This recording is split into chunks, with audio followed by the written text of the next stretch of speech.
That's right, you read the title correctly. We're ranking every single contestant in total drama history from good to evil. And with the most recent season, that's now 100 total contestants. Oh, mama, that's good. So let's get started. And as usual, we'll be starting with the most pure-hearted character and working our way down to the most evil. These characters are the good. And the gold medal of good has to go to Ella. Really, being that she's total drama's equivalent to a Disney princess, it shouldn't surprise anyone that Ella is our top pick.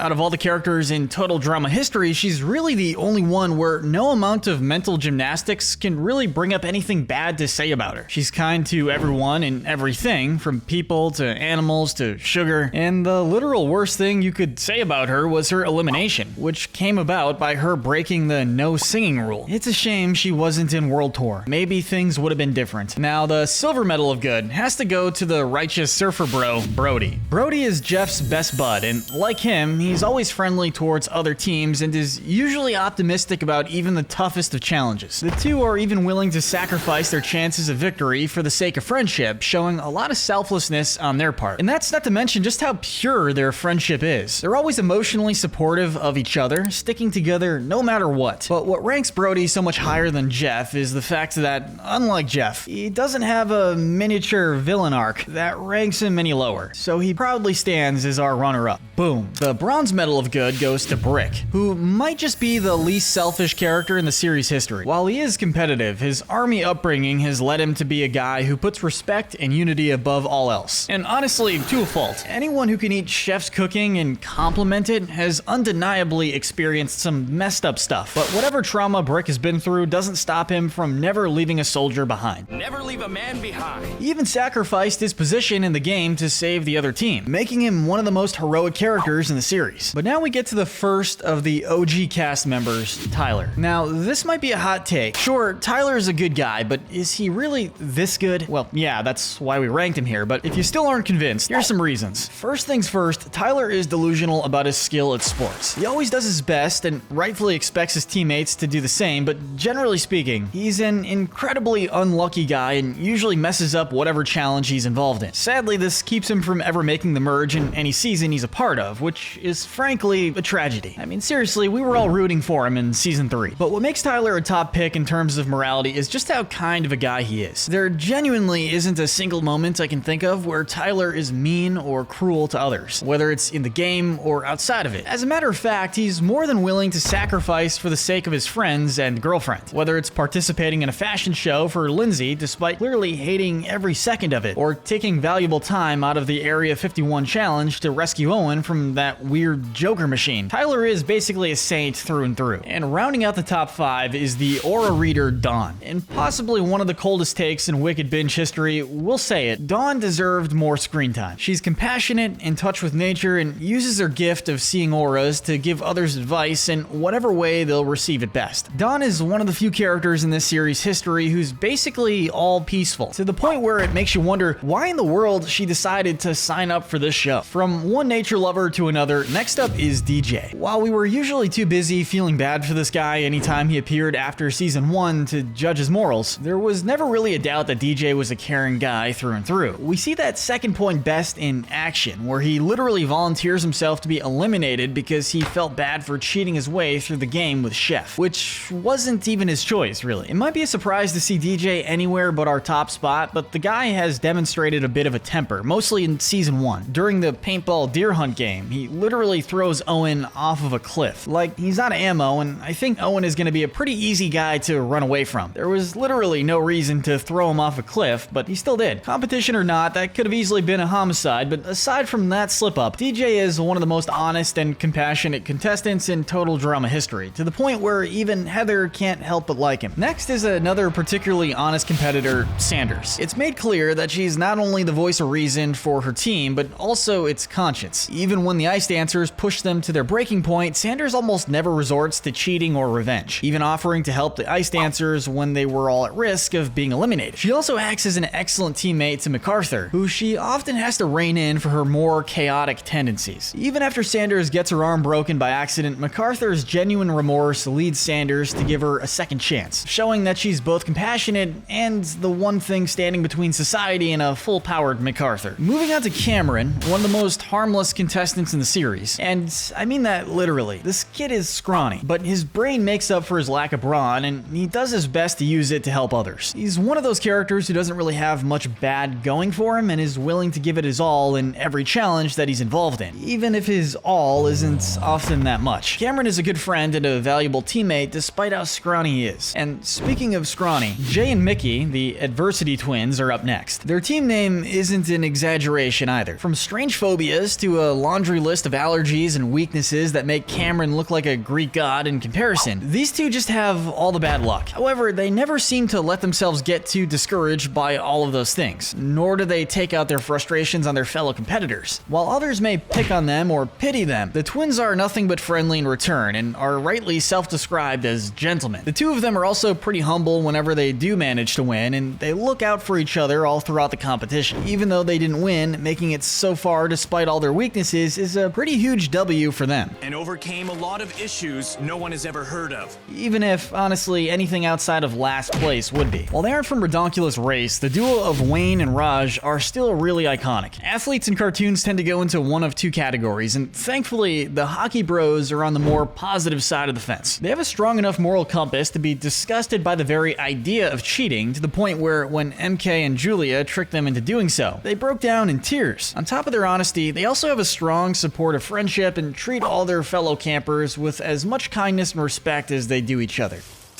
Thanks for yelling me. And on a similar note, next up are Katie and Sadie. With an unbreakable friendship, but definitely not an unshakable one, these two make one of the most iconic duos in total drama history. Really, the worst you could say about them, moral or otherwise, is that they can be a bit annoying. Never forget that Justin, who notoriously thrives off of female attention, got sick of these two pretty quickly. Why don't you two go wait in the cave so I can have some privacy? But that doesn't really count as moral failure or anything, it just means they lack social skills. Hopefully everyone is okay with Season 4's resident nice girl, Zoe, being next. As one of the most basic contestants, personality-wise, Zoe's assigned stereotype is nice. That's her personality. There's nothing wrong with that, mind you, it's just there isn't really much to talk about. She's a good friend, genuinely cares about everyone around her, enemies included, and is loyal to Mike despite all the Mal stuff. So it's not too surprising that the same can be said of Sky. When the writers of Pakatu Island saw Zoe, they thought she was good, but that she needed a little less personality. Enter Sky, a girl whose personality consists of nice and athletic. Honestly, she's a little too nice, given how much borderline harassment she took from Dave, to the point where she was still concerned for him even after he tried to murder her. On that note though, Sky does have one mark against her. While Dave wasn't a good guy by any means, manipulating his feelings to get help in the final challenge wasn't a cool move. Owen, of course, was a shoo-in for the good category. Next to Chris, Owen is the closest thing Total Drama has to a mascot character. He makes it far in every season he competes in and serves as one of the most happy-go-lucky friendly faces therein. He's not perfect. At times he can be cowardly, like when he left Izzy behind during the horror movie challenge, and he's also a bit overindulgent. The reason he's getting the Gluttony Sinner medal goes without saying. Oh, mama, that's good. But Owen earns a lot of points with us for the fact that he's extremely sincere. Even when he works as a spy for Chris to stir up drama, he only did it to pay for his family's newfound cheese cellar debt. Is it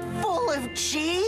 And struggled greatly to keep up the charade. This, among other things, demonstrates that Owen is a good guy who wears his heart on his sleeve. Even the most negative contestants like Noah and Al aren't safe from his friendship. And on the topic of friendship, next up we have Devin and Carrie, the best friends team. This will they, won't they dynamic was frustrating for much of the audience because, like, yes they will. Most viewers were saying, for the love of God, just kiss already. Despite that aspect, these two are both genuinely nice people. Sure, they can be jealous of each other's partners partners and even jealous of their friends, in Devon's case. But as much as they struggle to finally communicate their feelings, these two always stick together at the end of the day and are just as kind to the other teams as they are to each other. Next up, the father-son team, Dwayne and Junior, are next. Junior, despite his sarcasm, is a surprisingly good kid. Not only does he show more morality and even maturity than most of the other competitors, he even tends to outrank his own father in these traits. On that note, Dwayne isn't a bad father by any means, but he certainly falls into the bumbling dad category, as careless as he can be at times, even down to the questionable decision of bringing a child to total drama. The only reason why Dwayne Sr. wanted to do the race was to have some bonding time with his kid. He's more than willing to put himself in danger if it means Junior doesn't have to, and it's also he can spend some quality time having fun with his boy, which earns these two a high spot on our list. And frankly, it should have earned them a higher spot in the race. Surfing into our next spot is Bridget. Like Trent, Bridget is more or less one of the straight man, or straight women, characters in the series. Like most of the cast, she's a reality show stereotype. She's the chill, kind-hearted, animal-loving surfer girl. She has some memorable moments while still remaining pretty chill overall, not to mention her sweet, albeit rocky relationship with Jeff. Sadly though, she does have one major mark against her. In the Yukon episode of World Tour, she ends up seduced by Alejandra, which isn't bad on its own since basically every woman in that season got seduced by him at least once. But she was fully ready to tongue kiss him on live television despite having a devoted boyfriend, which is really scummy. It was nice of her to make an apology song though, and then even have an apology boxing match. Strong, silent, and skillful, B is another one of season 4's most underrated cast members. Despite not having any dialogue, B is always down to use his mechanical skills to help his team. B, change your name to A+. Granted, that's really the only positive thing we can say about him due to his lack of dialogue. But on the bright side, that means there's nothing bad to say about him either. One of the few truly sane people in total drama history, Damien, is up next. He has perhaps the most reasonable reaction out of anyone to being thrown into the series. He wants out, and he wants out now. Damien is cautious and smart without being overbearing about it. He's always looking out for the people around him and rarely has anything bad to say about anyone. While he doesn't have a lot of particularly amazing deeds, Damien stands out for simply being a nice, reasonable dude who can be relied on by his teammates, and is quick to forgive those who can't. Did I just do that?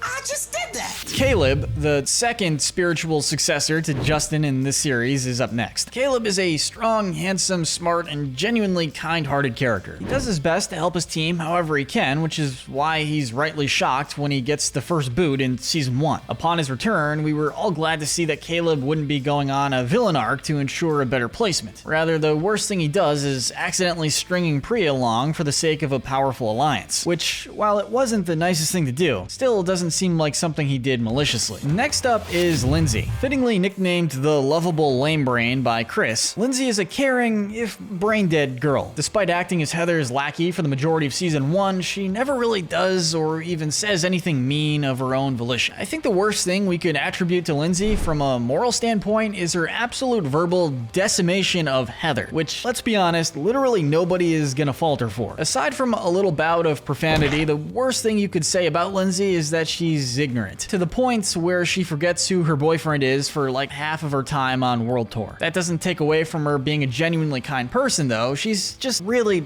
really stupid. So we have to give her the Darwin Sinner medal, of course. The reboot's inevitable stoner of the season, Z, is up next. While he's far from the smartest camper around, Z is a great guy and an even better friend.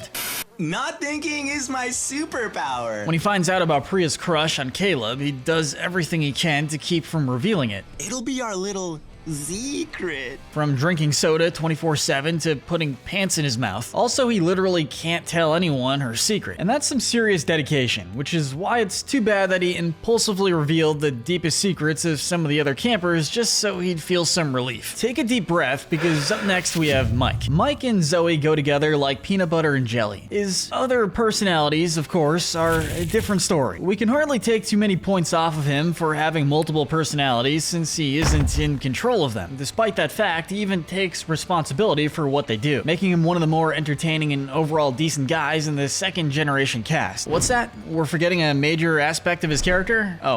Yeah, we're not gonna talk about Mal. You're welcome. A member of society's most oppressed group of people, local gamer Sam, is next. On one hand, Sam is a gaming addict in every sense of the word. He's a little detached from reality and isn't the most physically useful camper in the challenges. But on the other hand, he does try his best, and despite some lacking of social skills, he's a nice guy. Not to mention some pretty surprising skills with the ladies. His ability to inexplicably win over a supermodel with the power of personality is an inspiration to introverted gamers everywhere. Now we have the hopeless romantic Rodney. Unlike last season's redheaded farm boy, Rodney is a gentle giant and a sweetheart. He's best known for his tendency to fall in love with whatever woman decides to look in his general direction that day. Unlike Dave, though, he's too terrified to even speak to them coherently, much less constantly trample their boundaries. While Rodney is pretty much harmless, we have to dock him a few points from him over the fact that, in his mind, he's dumping ladies left and right like a total player, which would make him seem to be a bit of a heartbreaker. Next up is a slightly more reasonable heartbreaker, Cody. Aside from his unquenchable thirst for Gwen, Cody is usually a pretty chill guy. Like Harold, he gets along with most of the other campers and is the only other guy who's willing to be friends with Heather, which shows he's a pretty tolerant person. That said, he can still be a little bit of a creep towards Gwen. From trying to take a picture with her while she sleeps to getting her to grab his EpiPen from his pocket for him. Yeah, that's kind of gross, dude. You shot your shot and you got rejected. For the love of Mr. Coconut, please stop wasting more ammo. Now we have Gwen's actual love interest from season 1, Trent. Another example of classic total drama character assassination. Trent went from a chill guy and straight man character in season 1 to a borderline stalker in season 2. I guess morally, the worst we can say about Trent even then is that he sabotages his own team as a means of thirsting for his new girlfriend. Granted, that's still not good, but compared to all the horrific things some of the other contestants have done, it's pretty mild. And in World Tour, when they briefly interact during one of the aftermath episodes, it seems like any real grudge between them has been worked out. Probably the best characters from Redonkulous Race, Emma and Kitty, are up next. It may be controversial to rank these two together, since unlike many of the other teams, these sisters are quite different. Emma tried to be all business and focus primarily on winning, even willing to do some mild sabotage to get her way. On the other hand, Kitty was all about having a fun adventure with her sister and their new potential friends, doing whatever she could to get her law school-bound big sis to have some fun. Despite their differences, both of them help each other step out of their comfort zones. Emma learns to let loose and have more fun in life, and Kitty learns to focus just a little bit more, working hard at challenges for the sake of the people she loves. Even though they lost, these two both came out of the experience better for it. I've never felt more like a winner than I do right now. Which is actually a pretty impressive feat for total drama contestants. They may not be the most iconic goths in the series, but Inu and Crimson are actually the nicest. While they may seem dark and gloomy, they tend to keep to themselves and never really cause trouble for others.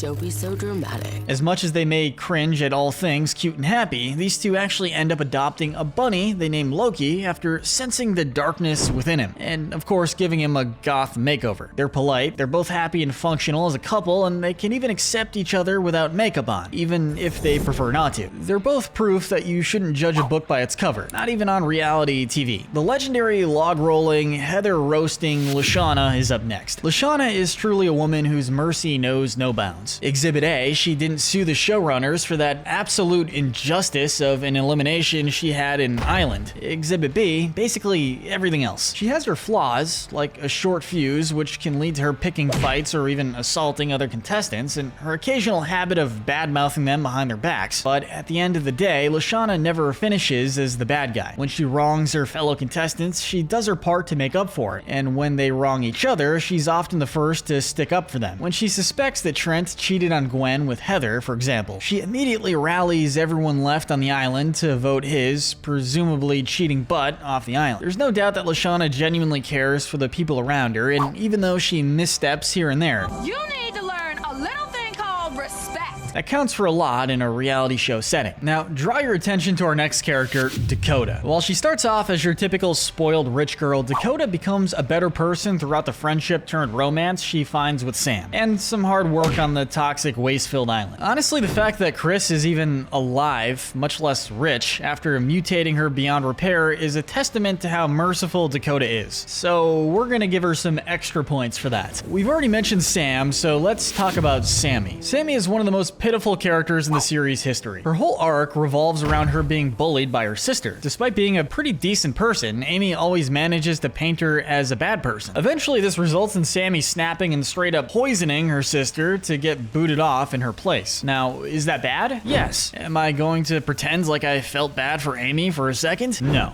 But let's return to the OG cast with Beth. Beth, like Lindsay, is a sweet girl who ends up roped into an alliance with Heather in season 1. Unlike Lindsay though, Beth stands up to Heather pretty quickly, and as a result, she gets the boot just as soon. It's a shame, really. She seems like one of the most sincere, well-intentioned contestants, in season 1 at least. When season 2 rolls out though, she has a pretty major mark against her. There's this running gag throughout the season where she keeps talking about her boyfriend back home, who just happens to be a supermodel with headshots. It's never made clear whether he's real or not until the season finale, at which point he shows up and confirms that he's actually Beth's boyfriend. So good for her, but that also means that Beth's decision to try and date multiple other contestants during the competition meant that she was openly and unashamedly cheating on her boyfriend on live TV.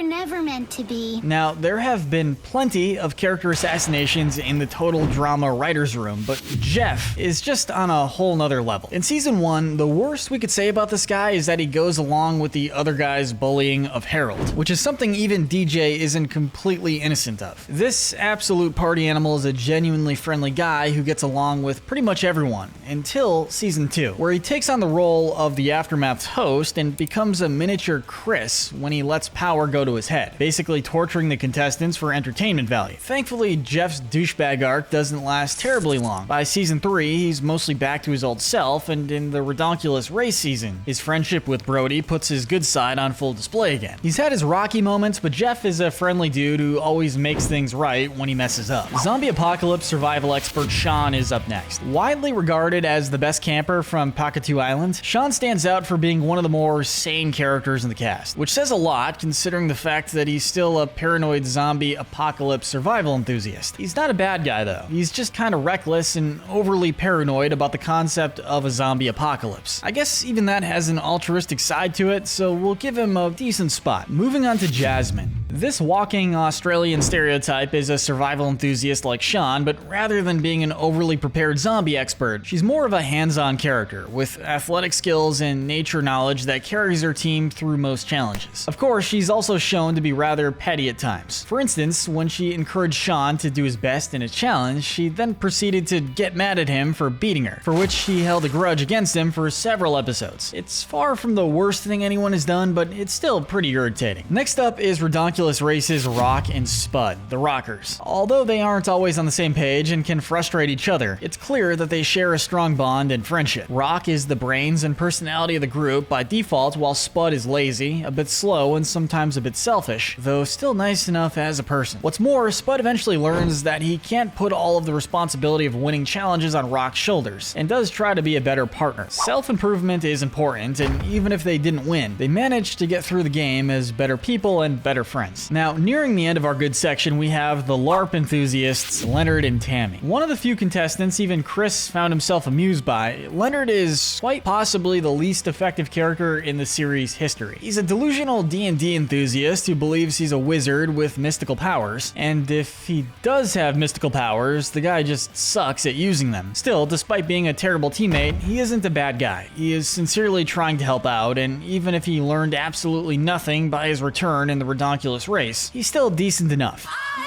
love you, wizard! And he even has a friend, so good on him. Oh, and yeah, Tammy exists too, and she's just Leonard's partner in the race. That's literally it. Sorry to all 2 of the Tammy fans out there, but I don't really have much of an analysis for her. And finally, rounding out our good section is Harold. Harold is a man of many mad skills. He's a martial artist, a romantic, a rapper, a survivalist, basically whatever you wouldn't expect him to be. Thankfully though, Harold uses his powers and intellect for good, from encouraging his teammates throughout season 1 to saving his whole team from drowning in the disaster movie challenge in action. He has his unsavory moments, like sabotaging Courtney because of Duncan's constant bullying, but all in all, they aren't nearly enough to take away from how good of a guy he is overall. From his devotion to Lashana, who he isn't even officially dating, to being one of literally 2 campers who considers Heather a friend, Harold is one of the most sincere guys in total drama history. With that said, that's enough good for now. These ratings need a boost, so let's give the people what they came for. These characters fall in the gray area, and I have a feeling this will be a divisive choice, but we decided to place Priya just outside of the good category. For the most part, she's a great person. She's competitive, sure, but she's also altruistic, friendly, and compassionate. She's also forgiving, shown by her friendship with Millie persisting despite the betrayal she felt upon finding out about her research. So why is she so low? Well, as even Chef Hatchet pointed out, this girl attempted murder. That's pretty serious, and it's no exaggeration either. After finding out that Caleb started his alliance with Priya because he wanted a chance to win, Priya, instead of giving Caleb any chance of explaining himself, results to hurling a boulder at him in the next challenge, and basically all but admits that it was meant to kill. Did you do that on purpose? For legal reasons, I'll say no. For her lack of willingness to listen, we have to give her the Wrath Center Medal. Remember kids, no amount of heartbreak ever justifies murder. Our next character is perhaps the most neutral in the whole franchise. Beardo, similarly to B from the last season, isn't much of a talker. He's basically a glorified boombox using his talent for making sound effects to help his team. Now, I know what you're thinking, how is that helpful at all? And that's a good question. It's not. Like, the dude literally runs in slow motion during a challenge that's based on speed. It's no wonder he was the first to boot. But the Pac-Man death sound was a funny touch. Local Gen Z researcher Millie is up next. As far as dishonest campers go, Millie is one of the less problematic characters, at the very least. But it doesn't mean she's innocent. The entire reason she's on the island is to research her own epic fail of a generation, which is already pretty condescending of her, not to mention all the hurt feelings it results in. While she is able to apologize and become friends with Priya, she proves in season 2 to have some questionable tendencies. Most notably, she betrays the trust of Damien, who she promised to send down the 1-point slide. In actuality, she sent him down the incredibly perilous 4-point slide, one of the many total drama attractions that would have killed anyone who isn't a cartoon character. Not to be confused with the twin from Redonkulous Race, Emma is an interesting case. You could kinda summarize her as a crazy ex-girlfriend archetype, and from a surface level point of view, it makes sense. She does try to cause harm to Chase numerous times over the course of the season, and Yeah, because I like seeing you in pain. refusing to emotionally manipulate him despite Bowie's encouragement to do so doesn't earn her a ton of good karma points. That said, Chase did cut the brakes on her car and refused to apologize for it, so if there's anyone who's earned the Crazy X treatment, it's him. The geniuses are next, Elodie and Mary. Living up to their name, these two are extremely smart university students who think that their intelligence will be what wins them in the competition. Knowing that, you'd think that there'd be a more creative team name. Unfortunately, and ironically, their smarts ended up being their biggest downfall due to them needing to overplan and overthink. Though, strangely enough, they actually aren't too disheartened by their elimination, with Elodie even cracking a self-deprecating joke about it. Maybe that's the biggest example of the personality and morality of these two. They don't go out of their way to be nice or mean or even condescending, they're just smart. Like, that's their whole personality. Tom and Jen, the fashion bloggers, are up next. They're a pair of flamboyant, good-natured fashion bloggers who love to look good and start new trends, only entering the race as a means of promoting their blog and doing some international shopping. While they may point out good or bad fashion, which may be a bit rude, they don't go out of their way to insult each other or anyone else. At worst, these two can be mildly annoying, often squeeing whenever they're really excited about something. Arguing amongst themselves, and actually, they're literally just Katie and Sadie. But in any case, despite a lack of major flaws, they don't exactly have much development or many moments of doing good either. So let's move on to Ezekiel. God, poor Ezekiel. The man literally exists just to suffer. He gets booted first in season 1 for an insensitive remark. Then he gets booted first again in World Tour, and ends up turning into a mindless golem with nothing on his brain but the $1 million.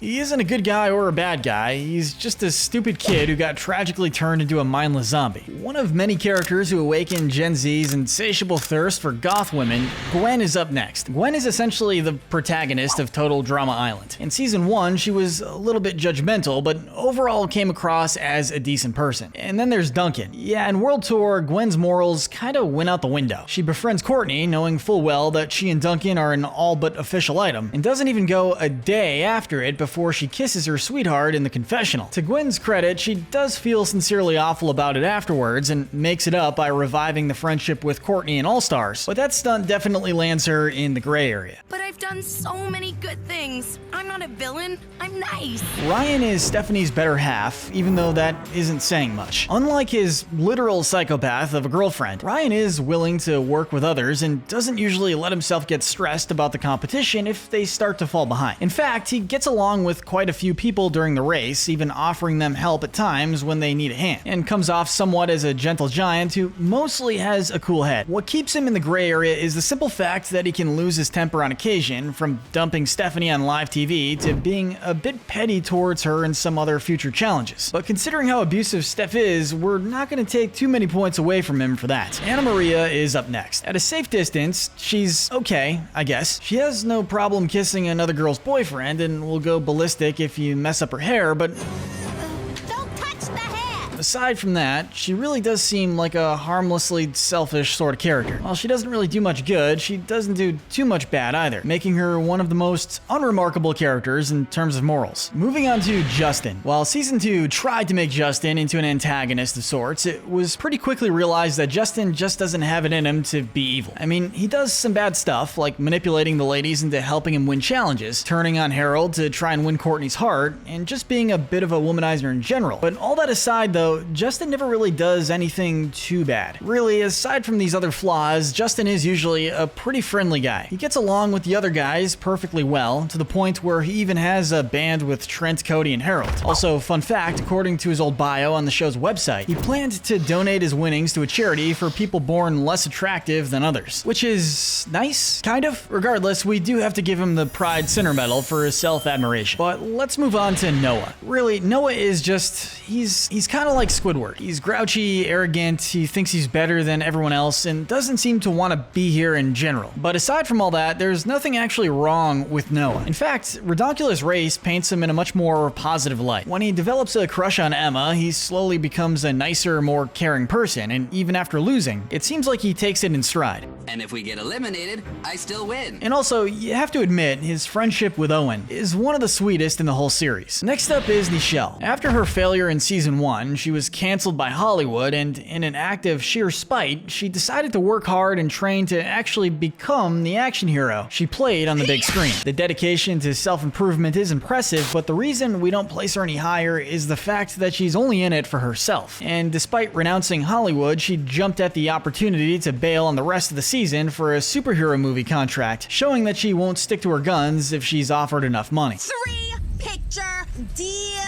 From one celebrity to another, next up is Dawn, the host of Redonkulous Race. He's nowhere near as memorable as Chris, sure, but that's partially due to the fact that Dawn is also nowhere near as evil as Chris. Unlike Chris, Dawn isn't a sadistic psychopath posing as a TV host. He's literally just a regular, sorta egotistical guy trying to run a fun competition for people to tune in and enjoy. At worst, he can be kind of insensitive towards the teams at times, but it never devolves into torture or anything, which isn't the most impressive moral bar to reach, but at least he reached it. Lori and Miles fall pretty far from grace. They pride themselves on not only being vegan, but also non-violent and peaceful. Unfortunately, the trials and tribulations of the race pushed them to their breaking points. Lori, especially, has quite a bit of a temper. When she learned that Dwayne Sr. and Jr. took their fossil in Iceland, she wished for the goddess of karma to strike Dwayne down. Then, when she discovers that she and Miles had forced themselves to eat meat and give up their morals for nothing, she directly attacked Dawn. Miles isn't as short-tempered as Lori, but she is pretty judgmental towards her after the whole forced meat-eating incident. Now we have everyone's least favorite Gen 4 contestant, Stacy. The term pathological liar is a pretty ugly one, but as far as pathological liars go, Stacy is one of the least problematic. She has no intention of manipulating anyone, unless you count trying to sound cool by telling tall tales about how her ancestors invented, like, basically everything. I guess we can't prove that she's lying, but even if everything she says about her family is true, like, just take a hint and move on. on. How many "man, that's crazies" do I have to say before you get the hint that I don't care if your great-grandfather invented grape jelly or whatever? Stepping not so straight into the next spot is Bowie. If you're gonna talk about me, I'll give you some privacy. Total Drama's first openly gay contestant. He's more than willing to manipulate people to get ahead and even to encourage others to do the same. He also doesn't personally have any problem with cheating and will even go behind his boyfriend's back to do it. Now, he's not a model citizen, but he's not all bad. He does show some restraint, genuinely caring about Raj, and Wayne by extension. And while he is manipulative at the end of the day, he, like everyone else in the cast, is just trying to win the competition. But let's talk about the stepbrothers Lorenzo and Chet. Sure, they're obnoxious and rude and constantly fighting with and insulting each other, not to mention other teams. But given that these two are both kids whose families are going through some pretty rapid changes, we do have to be sympathetic. As mean as they seem, they're going through a lot, and ultimately, despite losing the competition, they come out of it as a pair who have finally learned, at the very least, to give each other a chance. They aren't heroes, but they aren't villains either. Shabam, Sha-Lightning is Sha-Next. It might be a surprise that he's in the gray area, but while he's by far the less nice of the final two in Season 4, Lightning isn't an objectively terrible guy. I mean, he's definitely overly competitive and will beat his opponents pretty severely to get ahead. All the way to the finals. Shabam! But aside from being ruthless when it comes to competition, he's not too bad. He even saved Cam's life in the first episode, and when Jo laments that she's never kissed a guy, Lightning, believing she's a he, assures her that he doesn't judge. Next up is Axel. For one, she does care about her teammates. When one of them is left behind or injured, she'll make sure they're tended to. Similar to Lightning, she'll also work hard to help her team out with her strength, and her romance with Ripper, while disgusting, shows that she has a soft spot deep down. That said, she is still short-tempered, and will use intimidation and force to get her way when necessary.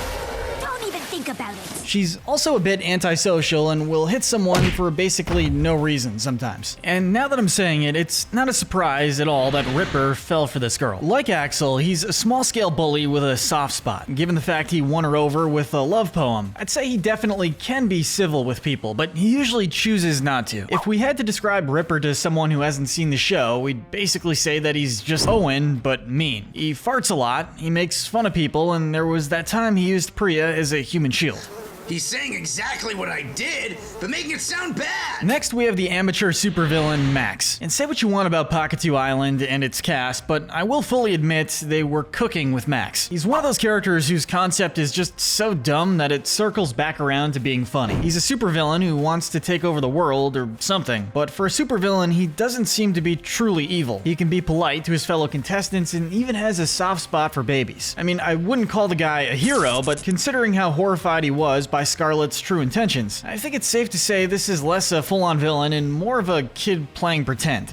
I am the only true evil on this island. Next, we have Sanders' partner, MacArthur. Like Sanders, MacArthur takes her job and the competition both very seriously. But although she has pride in her title of police cadet, she's not exactly law-abiding a lot of the time. If our word isn't convincing enough, just remember that during the Komodo Dragon Venom Challenge, she confesses that she's done a lot of illegal stuff that will probably get her fired after the race is over. Thankfully, this didn't end up happening as she had a bit of a wake-up call after accidentally breaking Sanders' arm, vowing to work hard to be a better person and partner. She's also a good enough person to help save seasoned villains from drowning, showing that when it comes down to it, she's willing to play good cop, even if it's just for a little while. Of course, there's her cameo in the reboot where she helps Chris endanger the lives of the final five with attack dogs, so we can't forget about that. Now imagine if those old puppets from the Muppets joined the redonkulous race as a team of tennis rivals, and you have a good summary of Jerry and Pete. The worst you could say about them is that they're constantly sabotaging and roasting each other, which, as rivals, is pretty understandable to an extent. Less understandable is their tendency to insult other teams behind their backs, though. They aren't nice people, but they also aren't exactly evil. They're just a couple of grumpy old dudes trying to have a bit of fun. Now, I'm sure many have been waiting for us to get to Duncan, the resident bad boy with a heart of gold. Duncan was easily one of the highlights of Season 1 and 2. Despite his rough outer exterior, Duncan genuinely cared about the people around him. From getting DJ a replacement for his lost bunny to spare him heartache, to his sincere desire to build a relationship with Courtney. He's a bit of a bully, sure, but he softens up slowly but surely. Unfortunately, after Season 2, Duncan totally flies off the rails. He cheats on Courtney with Gwen with no remorse, and in All Stars, he uses Gwen to try and make Courtney jealous with an outright painful desperation desperation. And then there's also the tiny detail of him committing arson against Chris's cottage to prove he's still the bad boy. Let's just say I found a way to set the record straight. Next is Chris's biggest fan, Topher. And when I say biggest fan, I mean it. The Chris McClane. Wow! This egotist loves Chris so much that he wants to be Chris, a villain motivation that I think earns him the Envy Sinner Medal. Seriously, despite not even looking like Chris, he wants all his fame and fortune, so he tries to get Chris fired and himself hired on as a younger face. I can at least kinda respect the hustle, but on the same token, you're literally in the running to win $1 million. One thing at a time, man. And then again, he is technically, albeit indirectly, trying to stop Chris from torturing more teenagers on his show, so that's good at least. Now, rounding out our gray section, Izzy is one of the most difficult characters to analyze on a moral level. Izzy is both highly intelligent and absolutely insane. She typically just does whatever feels right to her in the moment, whether that's kicking Owen in the Kiwis or doing something that warranted the Canadian Mountain Police chasing her down in a helicopter. On the surface, this all makes Izzy sound like an absolute menace to society, and she is, to an extent. But she's not necessarily evil. She's just really weird. In Total Drama Action, she deliberately uses the name Kaleidoscope to get eliminated early, just to come back a few episodes later as Izzy, who is technically not eliminated. You'd think she had some master plan for doing this, but no. She just wanted to call herself Explosivo, blow some stuff up, and then leave again. She doesn't even seem that interested in the money, which begs the question of why she's here. But she's friendly and funny, so we're glad she is, even if she just narrowly avoids the final category. Now, without further ado, who will take home the gold medal of evil and $1 million?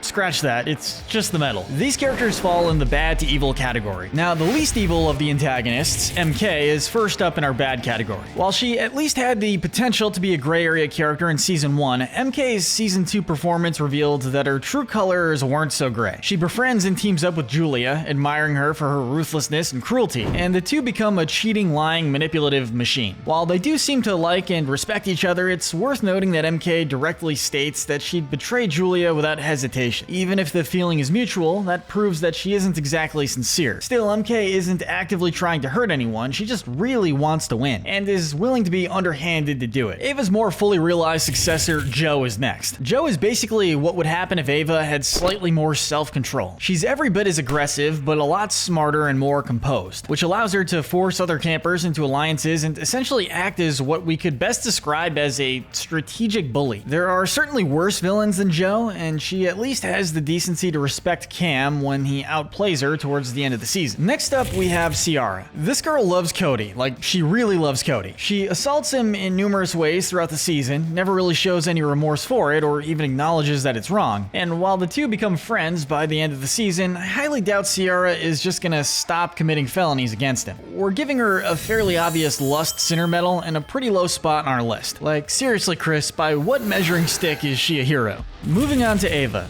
Really, Ava's character can be described in one word: angry. Like, really angry. In fact, the entire reason she got voted off was because of her anger, angry. If she even suspects that you've messed with her stuff, she'll absolutely lose it in seconds. What really makes us place her lower is the fact that she seems to have no concept of where to target her anger. When she briefly returns later in Island, she holds an intense grudge against Bridget for, like, literally no reason. Why Bridget specifically? She's not the only person left who voted for you, nor was she the ringleader. Why her? The only reason we don't place her any lower is the fact that Ava does seem to somewhat acknowledge that her anger issues are, well, an issue, which means that she probably needs help. My anger management issues improved a bit. It's easy to forget that these guys really are kids, but kids can be cruel. Just take it from Julia. Her positive influencer persona didn't last too long. Once her true nature came out, Julia was exposed as an absolute demon. She'll lie, cheat, and manipulate anyone who comes across her path to get her way. To her, people are just a means to an end. While she's far from the meanest Total Drama villainess, she's not any less of a bad person for it, especially not in the eyes of the dinosaur community. This girl will stab anyone in the back in the cruelest, pettiest ways possible, from stealing Damien's immunity idol to falsifying a movie contract for Nichelle just because she insulted her. If there's any contestant in Total Drama who needs no introduction, it's Heather, hands down. Whether you love her for her ruthlessness and sass or hate her for her, just her, it's hard to deny that Heather made the show for the first few seasons. reasons. Her low placement needs no introduction. Heather is consistently mean, vindictive, and manipulative. She'll throw anyone and everyone under the bus to get what she wants, even if it requires violence. She does have some redeeming qualities though. She may be an absolute snake, but she is able to show compassion to others occasionally. In the postseason finale special of Total Drama Island, she laments to Harold that she feels bad about everyone hating her because of her attitude. Do you think that it's fun being the one that everyone hates? And from there, the two actually have a pretty consistent friendship to the point where Harold even helped her in the finale of World Tour. As awful as Heather is, she does sincerely want to be a good person. Just look how happy she was when Cody implied she was the good guy in the finale of World Tour. She's still bad, sure, just not all bad. Chase might not be the most malicious character, but that doesn't make him any less harmful. I mean, the guy literally cut his girlfriend's brakes for a prank video. Straight couples are messed up.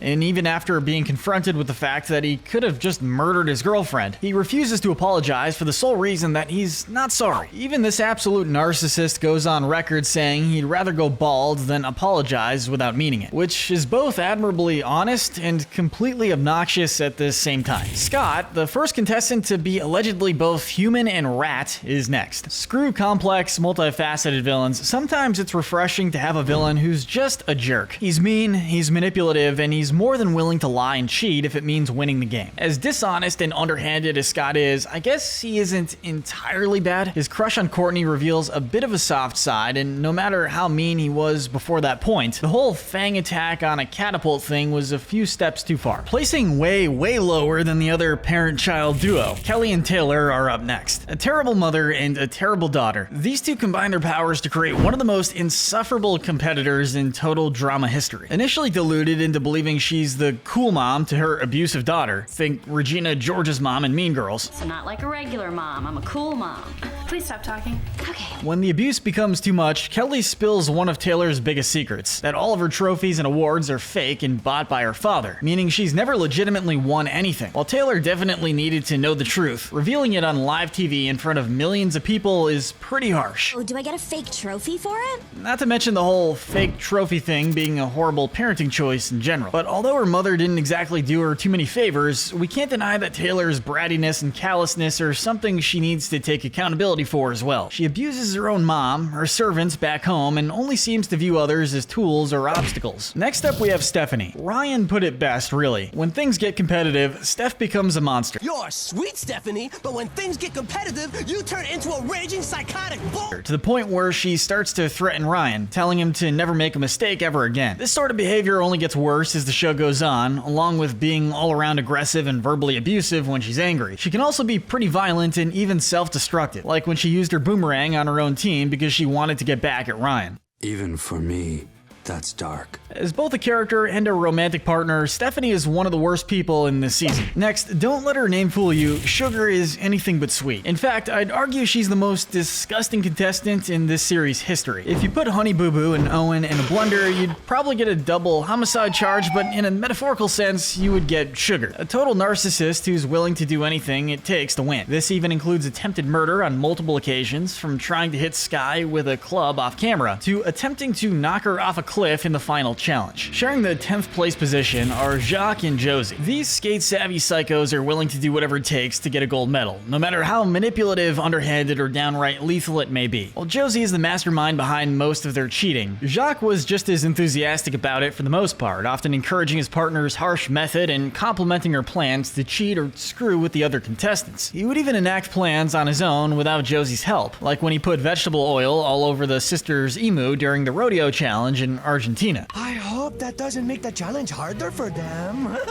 Jacques even says later on that he has no problem with cheating, only with being caught and penalized for it. The two of them are also heartless enough to not really care about Dwayne Sr. losing his son in a dangerous African savannah and try to run him over when he insults gold medals. Now can I run him over? Please. With that, I'm sure they'll absolutely hate the fact that they couldn't even take the gold medal for most evil character in the series. I want revenge! Next is Dave. We get it, Dave. Most people weren't aren't experts in romance in their teen years, let alone being rejected by your crush on national TV, then being manipulated into an alliance with them in the finale. It's a sucky thing to go through, but it doesn't excuse you treating others' boundaries like mere options. Nor does it excuse you using the final challenge as a means to try to kill Sky. This guy needs some serious help, and unlike Stacy, I can't say I'm sorry for the hair in this case. But Dave at least kinda has an insanity plea, which is more than we can say for Amy. A strong contender for the most frustrating character in the whole series, Amy's whole personality revolves around her being the most despicable sister you could ever hope not to have. She bullies and manipulates her sister, often framing her for the bad things she does. She doesn't have any particularly redeeming qualities either, and when she makes a return, she isn't the least bit sorry for how she treated Sammy, which crushes any hope that she'd improve as a character. Chris's right-hand man, Chef Hatchet, is up next. Like the man himself, Chef loses a lot of points right off the bat for how often he's endangering teenagers on the show. While this is usually just by means of his horrific cooking, it's sometimes a result of his participation in challenges, where, at times, he shows even less concern for the campers than Chris does. That goes double for the earlier seasons, where he'd be straight up apathetic about the teens' lives being in danger. But while Chris devolved further into psychopathy in later seasons, Chef actually mellowed out a bit. In the reboot, he actually shows a bit of concern for the campers' well-being at times, sometimes calling Chris out for his challenges being too dangerous.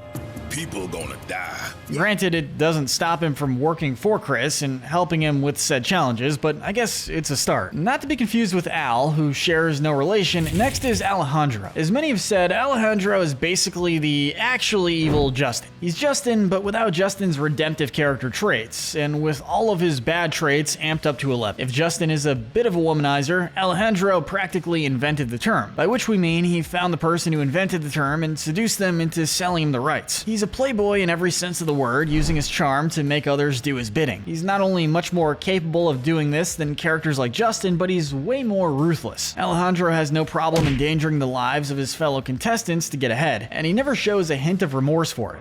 So I lay in wait like a crocodilo. In fact, considering that he drops a whole song about it later in the season, he seems to be pretty darn proud of it. But he still isn't quite the most evil in the OG cast, because we didn't forget about Courtney. Remember when Courtney had some nuance to her character? Like if we were just talking season 1 Courtney, she'd be decent enough. A bit egotistical and hypocritical, sure, but at least she wasn't a whiny, narcissistic perfectionist. But by the end of season 1, she was proven to be one of the most ruthless characters in the cast. She's willing to betray partners, teammates, threaten violence against them, actually commit violence against them. Heck, in one challenge during season 2, she literally refuses to save the other contestants from blowing up until they cut a deal to split the prize money with her if they win. That's a Greed Sinner medal right there if I've ever seen one. I knew there was a reason we picked Courtney. She's nasty. And you know what the worst part is? All of that is already enough to keep Courtney low on our list, and we haven't even mentioned what All Stars did to her. Having her befriend Gwen, date Scott, and overall become a better person, only to throw literally all that development away without a hint of foreshadowing. That was just mean, actually. Those writers did not like Courtney, that's all I know. The next spot has to go to Blanley. One thing about Blanley that automatically knocks her way lower than most of the other OG contestants is that she's a full-grown woman who has no problem endangering a bunch of kids during her brief time on the show. She's guilty of all the torture and manipulation Chris is guilty of, with the added flair of kidnapping Bridget to visit one of her obsessed fans in Siberia, which shows that she's willing to put a child in harm's way if it means staying in the spotlight. Blanley is a despicable person with no redeeming qualities, but she still pales in comparison to our final 3. But first, this video is brought to you by Wicked Binge channel memberships. You can gain access to our videos early before anyone else, plus get members only emojis and loyalty badges by supporting the channel through a membership.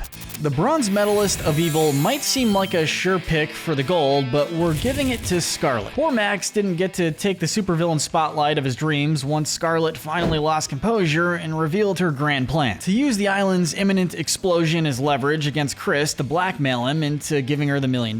Now, there are a lot of campers who have done some shady, dangerous stuff to get their hands on the prize, but Scarlet is the only one who directly threatened mass murder. Even an insanity plea doesn't help her case, and she was able to keep her cool for the bulk of the season, waiting for a perfect opportunity to reveal her true colors. But while she's almost certainly the craziest of the bunch, no amount of insanity pleas will keep Lauren, aka Scary Girl, from taking the silver medal of Evil. Even the weird world of total drama couldn't handle this girl, as she was a bottom 4 boot in both seasons of the reboot. It's not hard to see why, since she regularly expresses sheer joy at the idea of others' pain pain and suffering. If the shark ate Damien, he would scream a lot. I like that. Even chasing Damien with a chainsaw at one point. She also reveals herself to have stalked the bulk of the campers in between seasons to learn how normal kids behave. Sometimes through your windows, but mostly from your closets while you slept at night. Which only results in her being the first boot of the season. Something tells me that the skeletons Lauren has in her closets aren't just Halloween decoration. Why is she looking at my head? Tell her to stop looking at my head. And the sheer fact that she's so unapologetically bloodthirsty makes her a pretty easy choice for the silver medal as our most evil contestant despite having very little screen time. You only get one chance to make a first impression. But I would bet money that not a single one of you watching went into this video thinking that anyone other than Chris McLean would take the gold medal of evil. From season 1, Chris has hardly ever hidden his sadistic tendencies. He likes making kids suffer simply because it makes for good ratings. And as bad as he was there, he only gets worse later on. From soullessly watching an intern get eaten alive by Egyptian beetles in World Tour, for using the mutant Ezekiel as a tool for challenges, to fully believing he'd just watched the entire cast die in the finale of the same season. These guys are probably gonna melt. Chris is an absolute menace to society. Any moment where this dude suggests he has a conscience is immediately canceled out by another where he basically says, "Okay campers, today you're going to be sucking literal snake venom from a straw while NFL quarterbacks break one of your ribs every 5 seconds." That's bad. As ludicrous as that sounds, I'm sure even that wouldn't be enough to satisfy this madman's unquenchable bloodlust. Chris McLean is a monster. You're right, and I forgive you. A hilarious, egotistical, iconic monster.